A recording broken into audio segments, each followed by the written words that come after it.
Tax authority of India है वो आप सबके सोशल मीडिया अकाउंट जिसमें से टेलीग्राम, ईमेल, व्हाट्सएप एक्सेस कर सकती है। तो अगर सरकार इसको कंट्रोल करना चाहती है तो मैं यहाँ पर सरकार के साथ हूँ। बहुत ज्यादा अनकंट्रोल्ड फ्रीडम देना कभी कभी देश हित के लिए अच्छा नहीं होता। भारत में काफी ज्यादा इंटरनल सिक्योरिटी थ्रेट है। अभी सच को दबा के झूठ ना फैला सकें लोग, इसलिए आपके ईमेल्स, आपके चैट्स, आपके सोशल मीडिया अकाउंट्स सरकार देखेगी। जय हिंद, नमस्कार। मैं अंबर जैदी स्वागत करती हूँ आप सबका एक बार फिर से हमारे आज के कार्यक्रम में और बड़ी खबर लेकर आप सबके सामने हाजिर हुए हैं। और खबर ये है कि अगले फाइनेंशियल ईयर से जो टैक्स अथॉरिटी ऑफ इंडिया है वो आप सबके सोशल मीडिया अकाउंट जिसमें से टेलीग्राम, ईमेल, व्हाट्सएप एक्सेस कर सकती है अंडर इनकम टैक्स बिल 2025। बड़ा अपडेट है और बड़ा डेवलपमेंट है आजकल, क्योंकि बहुत सारे लोगों ने जो इस तरह का ट्रांजैक्शन या डीलिंग्स करते हैं वो व्हाट्सएप के थ्रू कम्युनिकेशन करते हैं।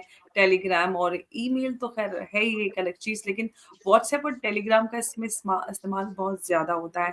तो मंजरी जी से हम समझेंगे कि आखिर जो सरकार ये कर रही है या ऐसा क्यों कर रही है, ऐसा क्यों, किन कंडीशंस में कर सकती है, इस पूरे मामले को समझेंगे और इस तरह का ये प्रोविजन क्यों आया है। मंजरी जी, बहुत बहुत स्वागत है आपका। जय हिंद, नमस्कार। जय हिंद, नमस्कार, धन्यवाद। बहुत बहुत धन्यवाद मंजरी जी। इनकम टैक्स अथॉरिटीज जो हमें टैक्स अथॉरिटीज ऑफ इंडिया वो लोगों का ईमेल और सोशल मीडिया अकाउंट से एक्सेस कर पाएगी। ये क्यों हो रहा है? ऐसे कैसे सरकार ये बिल लेके आई? किस लिए लेके आई है? इसके पीछे का उद्देश्य? ये कंट्रोल बहुत जरूरी था। हम देखते हैं कि एक केस हुआ था जिसमें एक ट्रेन में लड़ाई हुई थी। जुनैद नाम का व्यक्ति था, उसने व्हाट्सएप पे मैसेज भेजा और उसके बाद वहां पर एक काफी सफल तेज हो गया। अगर ये मैसेज नहीं भेजा जाता तो चीजें शांत हो जाती।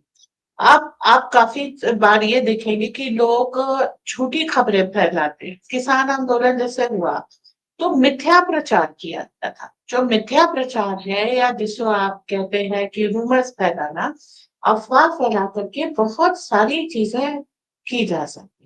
तो अगर सरकार इसको कंट्रोल करना चाहती है तो मैं यहाँ पर सरकार के साथ हूँ। बहुत ज्यादा अनकंट्रोल्ड फ्रीडम देना कभी कभी देश हित के लिए अच्छा नहीं होता। और अगर मैं और आप जैसे हमारे ईमेल्स पढ़ लीजिए, हमारे व्हाट्सएप चैट्स देख लीजिए, क्या जाता है मेरा? कुछ नहीं। आई कोऑपरेट। अगर आपको कुछ इस चीज के लिए साइन वगैरह चाहिए तो I am ready. Look into what I am talking to everybody. लेकिन जब ऐसी चीजें लेते हैं तो कहाँ पर क्या प्लान कर रहे हैं, किसका आप रेकी करा रहे हैं, किस तरीके से चीजें फेयर कर रहे हैं। आप सबको मालूम है कि भारत में काफी ज्यादा इंटरनल सिक्योरिटी थ्रेट है अभी। तो उस चीज को मैनेज करने के लिए ये जरूरी है। सेकेंडली, ड्रग, बहुत ज्यादा ड्रग स्मगलिंग हो रही है, ह्यूमन ट्रैफिकिंग हो रही है। तो ये सारी चीजें आपको जब अपना घर ठीक करना होता है, then you have to look into. Facebook है, फेसबुक के ऊपर जो है कितना मिथ्या प्रचार है। जो राष्ट्रवादी है उनको ब्लॉक तक कर दिया जाता है, उनकी पोस्ट को डाउन कर दिया जाता है। मेरा तो ट्विटर अकाउंट 1 साल से है कि आज तक वापस नहीं आया। सी, बिकॉज आप राष्ट्रवादी हैं इसलिए आप यहाँ पर परेशान हो रहे हैं। तो बस यही चीजें हैं कि सच को दबा के झूठ ना फैला सकें लोग, इसलिए आपके ईमेल्स, आपके चैट्स, आपके सोशल मीडिया अकाउंट्स सरकार देखेगी। और नेक्स्ट फाइनेंशियल ईयर 1 अप्रैल को है। So it is just round the corner. तो ये बहुत जरूरी है। मैं ये कहूंगी कि ये डिसीजन बहुत पहले हो जाना चाहिए था, थोड़ा लेट आया। अगर और पहले आ गया होता तो और अच्छा रहे। जी। तो क्या ये जो टैक्स एक्ट है 1925, ये 1961 का जो टैक्स एक्ट था उसको रिप्लेस करेगा? और तब ये सारी चीजें जो इस कानून के तहत नई चीजें हैं वो इम्प्लीमेंट होगी, तो इसके तहत लोगों के सोशल मीडिया और ईमेल अकाउंट को भी एक्सेस किया जा सकेगा। हाँ, बिल्कुल इस चीज को रिप्लेस करना चाहिए। भाई 1960 में ये सारी चीजें थी ही नहीं जिनको अब आपको रेगुलेट करना है। तो हम्म। आप मतलब ये कह लीजिए कि पाषाण युग के कानून लेकर के अत्याधुनिक युग में कैसे चल सकते हैं। जब पहिए का आविष्कार नहीं हुआ था तब नियम कुछ और थे। अब तो भाई आप डिजिटल वर्ल्ड में जी रहे हैं, काम कर रहे हैं, तो आप जो ऑनलाइन डिजिटल एडवर्टीजमेंट है उनके ऊपर भी आप टैक्स लगाएंगे। ऑनलाइन जो डिजिटल कंटेंट है आप उसको भी देखेंगे, क्योंकि आपका anti cultural, anti social, anti government सब कुछ जा सकता है। तो आपको you have to look in, आपको डिजिटल वर्ल्ड एक नया आपका पैरेलल वर्ल्ड से डिजिटली क्रिएट हो गया है। इस पे कंटेंट को आपको चेक करना पड़ेगा, इस पे कम्युनिकेशन को आपको चेक करना पड़ेगा। और जहां पर भी जैसे बहुत सारे ऐसे यूट्यूब चैनल है या ग्रुप से जिनकी इनकम हो रही है, आपको उसको भी टैक्स के एम्बिट में लाना पड़ेगा। सो जैसे जैसे दुनिया बदलती है आपको कानून बदलने चाहिए, and it is good that this is happening. Absolutely. तो अब इन कानूनों के बाद इनका इम्प्लीमेंटेशन हो जाएगा अगले फाइनेंशियल ईयर, यानी कि 2 दिन बाद ही 1 अप्रैल से ये सारी चीज़ें शुरू हो जाएँगी। अब सवाल ये है कि इसके इम्प्लीमेंटेशन के बाद जो सारी डिस्क्रिपेंसीज़ और बहुत सारा कुछ हम हेर-फेर देखते आए थे, क्या उसमें कुछ हम सफलता हासिल कर पाएँगे? कितना असर नज़र आएगा धरातल पर इन बदलावों के बाद? बहुत सारी मिस इन्फॉर्मेशन, डिसइन्फॉर्मेशन ये कंट्रोल हो जाएगी। जो गलत आपकी ऑनलाइन बेटिंग वगैरह ये सारी चीजें चल रही हैं, वो सारी चीजें खत्म होंगी। बहुत सारी गेमिंग के थ्रू बच्चों को वॉयलेंट बनाया जा रहा, वो सारी चीजें खत्म होंगी। तो आप पॉजिटिव कंटेंट के ऊपर आप फोकस करेंगे। और जो एक मैं ये कहूंगी, जो एंटी इंडिया एक्टिविटीज जो प्लान की जाती हैं, चाहे वो कितनी भी कोवर्ट तरीके से हो, पहले हर चीज के लिए आपको कोर्ट भागना पड़ता था। और तब तक अक्सर ऐसा होता था कि by the time you get the order it is already too late. अब ये नियम बनाने के बाद आप रियल टाइम में चीजों को ट्रैक और चेक कर सकते हैं। जब आपके पास लॉ है सिक्योरिटी एजेंसीज की, you can open the email and सी।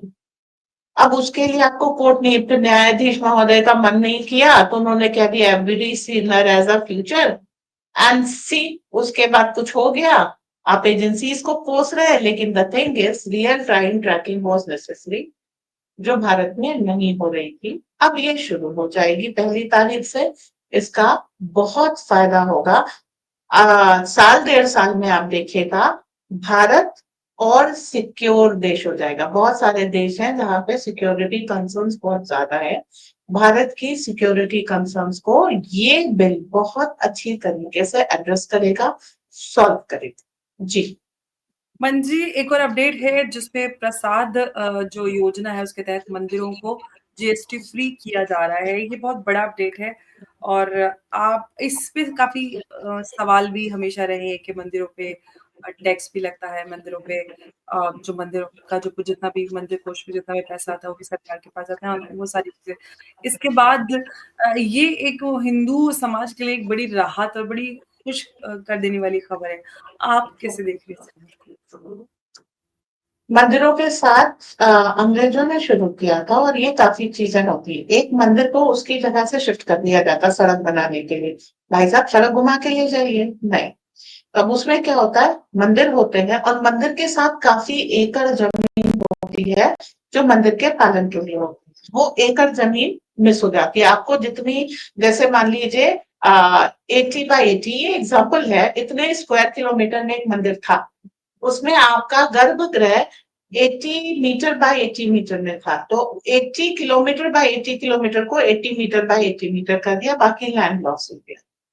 फिर जो चढ़ावा आया उसको सरकार, जैसे तिरुपति का आपने देखते हैं ना कि 5,000 करोड़ ले लिया, 2,000 करोड़ ले लिया, जी। उसके बाद भी जो बचा उसके ऊपर टैक्स लगा दिया। तो जो हिंदू कॉजेज हैं, जो हम अपना पैसा हम चढ़ाते हैं, जिसका इस्तेमाल हम अपने समाज के लिए करना चाहते हैं, हम चाहते हैं कि भाई हमारे कुछ अस्पताल हो, कुछ हमारे वेद विद्यालय हो, कुछ हमारे जो है ऐसे जो गरीब हिंदू हो गए हैं, जैसे सुनामी आई थी मद्रास में, चेन्नई में, तो वहां पर हम अगर हिंदू मछुआरों की मदद करना चाहते तो हमारे पास कोई कॉर्पस फंड है ही नहीं जिससे हम निकाल करके उनकी मदद कर ले, क्योंकि हमारी हर कौड़ी पे तो सरकार की नजर होगी।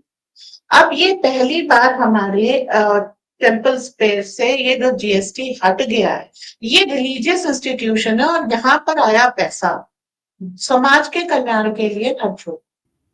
तो मंदिरों का जो पैसा था वो सरकार ले जाती थी। अभी क्या है, ये जो पैसा है वो यूज हो रहा है जन कल्याण के लिए।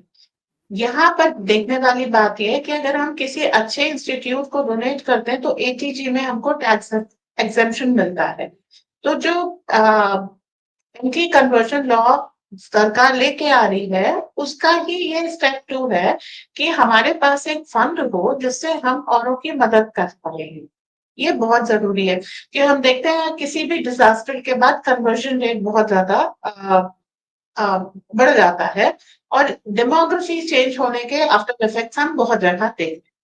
तो इसीलिए ये कॉर्पस फंड हमें चाहिए। तो अगर सरकार इस अच्छे काम के लिए हमसे टैक्स नहीं लेगी, मदरसों से नहीं लेती, मस्जिदों से नहीं लेती, गुरुद्वारे वगैरह से नहीं लेती, केवल हमारे मंदिरों से लेती है, तो दो रास्ते थे इक्वेट करने के लिए। या तो आप सारे इंस्टीट्यूशन से लेना शुरू कर दीजिए टैक्स, या मंदिरों को भी टैक्स फ्री कर दीजिए। तो उन्होंने मंदिरों को टैक्स फ्री कर दिया। कोई जल्दी नहीं किया, 10 साल लगाए हैं। जब तक इनकम चाहिए थी देश के लिए तब तक इनकम ली। अब एक आप स्टेबल अंदरून प्लेटफॉर्म। मंदिर बड़ा कंट्रीब्यूट करते हैं, बड़ा आता है दान मंदिरों को जो आता हाँ है जी, काफी लेकिन बड़ी। बुरी बात यह है कि मंदिरों का जो डोनेशन है वो देश हित में नहीं यूज होता। कहीं हज हाउस बनवाए जाते हैं, कहीं किसी को फंड किया जाता है, अपीजमेंट में यूज होता है और उसकी कोई अकाउंटेबिलिटी नहीं होती। अगर सरकार मंदिर का पैसा ले, जैसे तिरुपति मंदिर से 5,500 करोड़ लिया, ले लीजिए आप, उसके लिए जो हमारे यहाँ कहा जाता कुएं, तालाब, बावड़ी, धर्मशाला, वैद्यशाला, ये सब बनवाइए, we are happy to abide. पर अब आप उसको जो है हमारे ही विरोध में यूज करेंगे, then we have a problem. ठीक है। तो तो अभी यहाँ तो पर, जी प्लीज हाँ जी, कंटिन्यू। तो यहाँ पर जो है ये सरकार ने हम लोगों को खुश करने वाली बात कही है। अब बहुत सारे ऐसे मंदिर हैं जो पुराने हैं, 1200-1300 साल पुराने हैं, उनकी एक अहमियत है, लेकिन वहां पर पुजारी अपॉइंट करने के लिए पैसा नहीं। तो ये सारी चीजें वो प्रसाद योजना में ले रहे हैं, जीर्णोद्धार कराना मंदिर का। हाँ, मैं आप मंजू से आपसे पूछना चाह रही थी कि प्रसाद योजना में और क्या-क्या चीजें हैं टैक्स फ्री करने के अलावा, और क्या कुछ मंदिरों को या हिंदू समाज को इसमें उपहार मिल रहा है?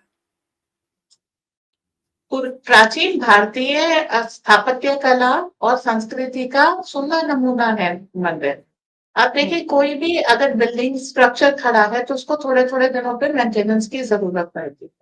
तो प्रसाद योजना में उन मंदिरों का, पुराने मंदिरों का मेंटेनेंस भी, सिर्फ आप ले नहीं सकते किसी एक पर्टिकुलर उससे। तो मंदिरों का मेंटेनेंस है, फिर पुजारियों की थोड़ी सी देखभाल है, तो ये सारी चीजें हैं। कुछ मंदिर जो टूट गए हैं, जैसे अभी प्रसाद योजना में ही काशी विश्वनाथ कॉरिडोर बना, महाकाल कॉरिडोर बना, वैष्णो देवी कॉरिडोर बना, अभी कामाख्या मंदिर के कॉरिडोर की बात चल रही है। तो क्या है, भक्तों को सुविधा दी सरकार ने, तो ऐसा नहीं है कि उनको वो पैसे वापस नहीं मिले, उसका बहुत सुंदर रिटर्न भी आया। और केवल यही नहीं, आप इसको इस तरह से देखिए कि जहां पर भी आपने इस तरह का कोई भी इन्वेस्टमेंट किया, वहां से वो पूरे शहर की इकोनॉमी बहुत अच्छी होगी। तो भाई आपने मंदिर को टैक्स फ्री किया है, पर वहां पर दुकान जो लगी है उनको टैक्स फ्री नहीं किया है, जो हुँ। ट्रैवल एजेंसीज है उनको नहीं किया, जो होटल्स वगैरह है उनको नहीं किया।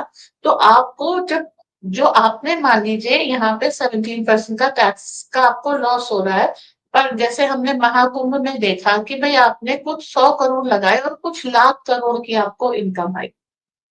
तो it is called an investment. It is not called donation or something. तो आपने जो कुछ भी किया उसको आपको मल्टीफोल्ड होकर के मिल रहा है। So it's a very welcome step. जी। इस बिल के बाद से, क्योंकि अभी बीते दिनों मोदी जी की तरफ से एक सौगात मोदी मुसलमानों को भी ईद का तोहफा मिला है, उसपे काफ़ी मतलब मोदी जी को क्रिटिसाइज़ किया जा रहा है कि ये, और इनफैक्ट विपक्षी पार्टियाँ भी कह रही हैं कि आप तो कर रहे हैं, आप लोगों को वही जो आप कहते थे कि ये राजनीति कर रहे हैं, आप भी तो उसी में आ गए हैं। देखिए मोदी दोनों को दे रहे हैं। वो देशभक्ति की राजनीति कर रहे हैं कि कई बार देखिए हम लोगों ने ये देखा है कि लोग पैसे की कमी के कारण अपराध का रास्ता लेते हैं। अब वो पैसे की कमी समाज के किसी भी धर्म और प्रांत के व्यक्ति को हो सकती है। तो मोदी जो कर रहे हैं वो सबके लिए कर रहे हैं। वो देंगे आपको सौगात, आप मुख्य धारा में शामिल होइए, इसी बात की सौगात हम आपको दें। अगर किसी भूखे बच्चे को मनाना है और उसके लिए अगर आप उसको एक लॉलीपॉप दे रहे हैं या आप उसको कुछ जो उसकी ज़रूरतें हैं उसको पूरा कर रहे हैं, क्या बुरा है ये? आप पहले मदरसों को फंड कर रहे थे लेकिन एंटी इंडिया होने के लिए फंड करें। आज भी वही किया जा रहा है पर प्रो इंडिया होने के लिए किया जा रहा है। तो आपकी नीयत, पैसे दिए, पैसे तो हम हमेशा देते हैं लेकिन अभी आपकी नीयत अलग और यही मैटर करता है। तो दोनों चीजों को एक साथ नहीं किया जा सकता। एक व्यक्ति चाकू उठाता खून करने के लिए उठाता, वहां ऑब्जेक्शन है। दूसरा उठाता सब्जी काटने के लिए उठाता है। अब सब्जी काटने वाले पे आप ऑब्जेक्शन कर ले तो अब बुद्धि पे तरस हाँ, ही मतलब आएगा। तुष्टिकरण की बात हो रही, तुष्टिकरण के आप इल्ज़ाम लगाते थे तुष्टिकरण का, आप भी तो तुष्टिकरण कर रहे हैं। ईदी देकर जो सौगात मोदी ईदी मिल रही है मुसलमानों को बड़ी संख्या में, उसमें उसका कह रहे हैं कि आप भी तुष्टिकरण कर रहे हैं मुसलमानों को वो करने के लिए, वोट उनका बटोरने के लिए। तेजस्वी यादव और मोदी को साथ में नहीं रखा जा सकता। एक बैंकरप्ट है और एक की बुद्धि की कोई सीमा ही नहीं है। ठीक है? तो ये एक बहुत कि दोनों राजनेता और दोनों कर रहे हैं इसलिए दोनों एक ही चीज कर रहे हैं, नहीं साहब। बहुत डिफरेंस है तेजस्वी यादव और नरेंद्र मोदी में। और ये डिफरेंस जिसको नहीं दिखता उसका इलाज करना ये तो कोई खैर कंपैरिजन नहीं है, नो मैटर व्हाट, चाहे किसी की आइडियोलॉजी मिलती है या नहीं मिलती है, मोदी जी को कोई बुरा समझता है या अच्छा समझता है तो अच्छों की तो बात ही अलग है, लेकिन जो बुरा भी समझता है तो कंपैरिजन तो खैर नहीं कर सकता। लेकिन ये बिहार में जो अभी विधानसभा चुनाव आने वाले हैं उसको लेकर भी ये सवाल उठ रहे हैं कि ये सब राजनीति बिहार की देखते हुए ये बीजेपी की तरफ से ये एक आउटरीच प्रोग्राम बनाया गया है ताकि मुसलमानों को भी साधा जा सके। अब हालाँकि वो बात अलग है कि बिहार में राजनीतिक उठापटक और किधर ऊँट बैठेगा वो डिसाइड नीतीश कुमार करते हैं। नीतीश जी के साथ देखिए जाने नीतीश कुमार हर मंच पे जाकर के पहली कसम क्या खा रहे हैं, इस बार नहीं पलटूंगा। ओके। जी। तो और ये ऐसे मौसम विज्ञानी है जिसके साथ रहते हैं वो पार्टी जीतती है। तो आपको पहले से इसके लिए कुछ वो नहीं है। बिहार में अगली बार बीजेपी की सरकार आ रही है ये तो बिल्कुल तय है क्योंकि हमारा जो मौसम विज्ञानी है वो इस समय बीजेपी के साथ है, पहली बात। तो दूसरी क्या चीज है, बीजेपी खुद अपने बलबूते सरकार बना पाएगी या नीतीश जी नैया पार लगवाएँगे बीजेपी की? क्योंकि देखिए नीतीश कुमार के रोल को कोई कुछ नकार नहीं सकते लेकिन हाँ बीजेपी का प्रयास पूरा रहेगा कि वो अपने बलबूते पे सरकार बनाए क्योंकि ब्लैकमेलिंग और वो जो पीछे जो चुनावी गणित चलती है उसके कारण राज्य का बहुत नुकसान। अब आ जाते हैं कि ये अपीसमेंट बिहार के चुनाव को देख करके हो रहा है। इंदिरा गांधी की कृपा से भारत में हर 6 महीने पे तो चुनाव होते हैं। तो क्या आप कोई काम ही नहीं करेंगे? सीधी और एक बात बात है। मुझे भी इतने चुनाव होते सोचिए कि हम एक ग्रोइंग इकोनॉमी है, इतना खर्चा, इतना पैसा चुनाव पे खर्च होता है। एक तो होता है एक ऑफिशियल बजट होता है, एक लोग अनऑफिशियली कितना ज़्यादा पैसा खर्च करते हैं, तो काला और सफ़ेद दोनों मिला के जितना पैसा खर्च होता है, वो हम देश के उत्थान में भी तो खर्च कर सकते हैं। जो वन नेशन वन इलेक्शन की बात आती है, तो उसपे विपक्षियों को इतना ऐतराज़ क्यों होता है? एक बार में चुनाव होंगे, खत्म हो जाएंगे, फिर 5 साल ये बेवकूफ करेंगे क्या? इनको कैमरा मिलता ही चुनाव की वजह से है। काम इन्होंने कुछ करना नहीं है। ठीक है। और कोई पॉजिटिव बात इनसे के मुंह से कभी निकल नहीं सकती। किसी का भला हो जाए तो इनको रात में नींद नहीं आएगी। तो ऐसे हालात में अगर चुनाव 5 साल बाद आएंगे तो जनता तो भूल ही जाएगी। एक था अखिलेश यादव, एक था तेजस्वी यादव, ये हो जाएगा। तो अब उसको देख करके तो फिर इनको ऑब्जेक्शन तो होगा ही ना। 5 साल में चुनाव आएंगे तो ये बेचारे बेरोजगार हो जाएंगे। फिर जनता मोदी का काम देखेगी, मोदी को वोट देगी, ये क्या करेंगे? ऑब्जेक्शन कर सकते हैं। ये कहेंगे ऑब्जेक्शन माय लॉर्ड और वो कहेंगे ओवर रूल्ड। Over ruled. तो क्या मोदी जी ओवर रूल करके वन नेशन वन इलेक्शन को भी लेकर आएंगे? क्योंकि ज्यादातर वादे तो पूरे कर दिए हैं बीजेपी ने, अभी कुछ बड़े बड़े वादे और बाकी हैं, जिसमें से यूनिफॉर्म सिविल कोड है, जिसमें एक वन नेशन वन इलेक्शन भी है। तो अगर ये दो हो जाए तो देश का कितना ही भला हो जाएगा मंत्री जी। वो तो है बहुत सारा। देखिए एक अनसर्टेनिटी का, एक कॉन्टिन्यूअस चुनाव का माहौल बने रहना, ये सब बस शांति से एक बार हो गया चुनाव, आराम से बैठ करके देश के विकास के लिए काम कीजिए। विपक्ष को भी अपनी राजनीतिक चालें पैतरे बदलने पड़ेंगे, मुद्दों के ऊपर बात करनी पड़ेगी, मुद्दों के ऊपर काम करना पड़ेगा, ये सारा सब कुछ देश हित में जाएगा। और आप देखिए कि इलेक्शन का कार्ड को जो है आधार से लिंक कर रहे हैं, ये सारी चीजें कर रहे हैं ताकि फेक वोटर्स और इलीगल इमिग्रेंट सब हटा रहे हैं। सब एक ही चीज है कि धीरे धीरे करके भारत को स्ट्रीम लाइन करना है, सो दैट सारी चीजें अच्छी हो जाए। और मोदी के साथ एक ही बुरी बात है विपक्ष के हिसाब से, कि वो जो वादा करते हैं वो पूरा करते हैं। मतलब एक ऐसा व्यक्ति है जिसको वादा पूरा करने के लिए गाली पड़ती है। खैर ये भी है।